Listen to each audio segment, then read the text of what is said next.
comentario. Arnoldo Cuellar, hay quienes dicen que lo que está sucediendo con los periodistas es una continuidad de lo que sucede en general con la población, es decir, los mexicanos en general estamos expuestos a este tipo de incidentes delictivos que pueden tener un final funerario, un final fatal, pero ¿ves que esto se esté dando en ese contexto o crees que hay una agresión intencional contra periodistas o hay incluso quienes creen que esto pueda ser parte de un proceso en el cual se busca generar o sembrar elementos de desestabilización hacia el gobierno federal, pegando concretamente en el gremio periodístico? Bueno, yo creo que todo tiene relevancia, pero habría que ubicar las cosas en su debido contexto. Ahora sí que como el diagnóstico de la línea 12, ¿no? Donde todas las barreras son relevantes. México es un país de altísima impunidad, donde los asesinatos no se castigan, donde este auge de homicidios violentos que, bueno, inició estamos hablando de prácticamente 2 sexenios y medio, que son 15 años, que tuvo su culmen, bueno, en el caso de Guanajuato en 2020, pero creo que también en el caso del país, que el gobierno de López Obrador recibe esta, esta ola continua de violencia, esta normalidad violenta de México, y que hace que todos los mexicanos en muchas ciudades del país, en la mayor parte de las ciudades del país, yo creo que no hay territorios exentos, y yo creo que también se cometía un error cuando ciertos políticos, era mucho el caso de Guanajuato, sentían que aquí no pasaba nada, que eso ocurría en Tamaulipas, en Veracruz, en Michoacán, más cerca, en Jalisco, pero que Guanajuato era una burbuja y no tarde o temprano también nos invadió la violencia. Porque los políticos no se hacían cargo precisamente de lo que subyace a todo esto, ¿no? Una enorme desigualdad, territorios donde ya no existe la presencia del Estado, donde solo existen las fuerzas del crimen organizado que tienen la facilidad de reclutar elementos y abaratar la mano de obra para ese tipo de tareas violentas, ¿no?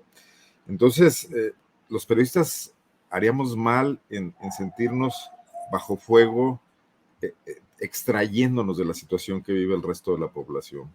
Al final del día son muchísimos más los muertos que o no tienen profesión o tienen otras o no es relevante su profesión para lo que está ocurriendo.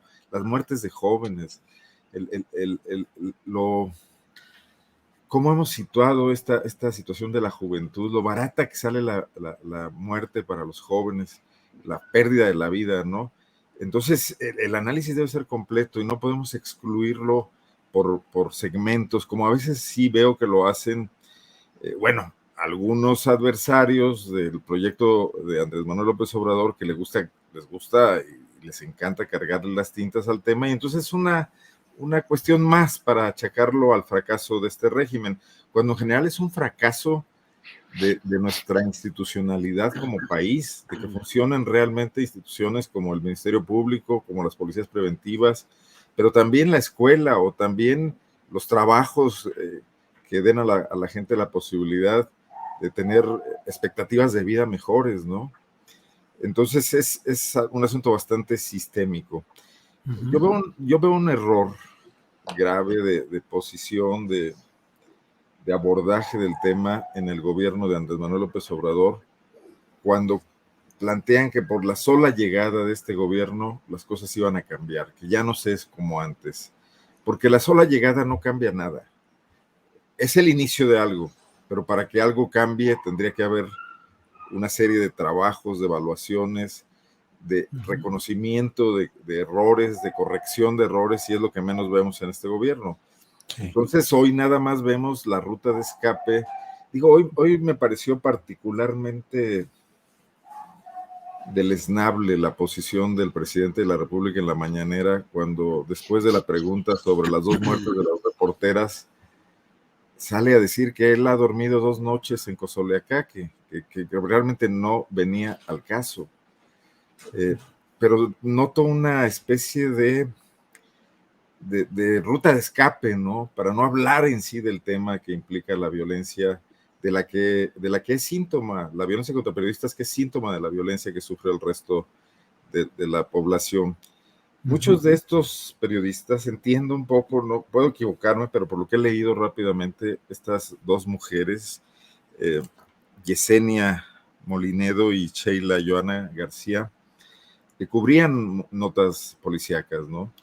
Pero resulta, bueno, el medio de comunicación tenía una presencia en la nota roja e incluso habían sido advertidas de que ya no la cubrieran.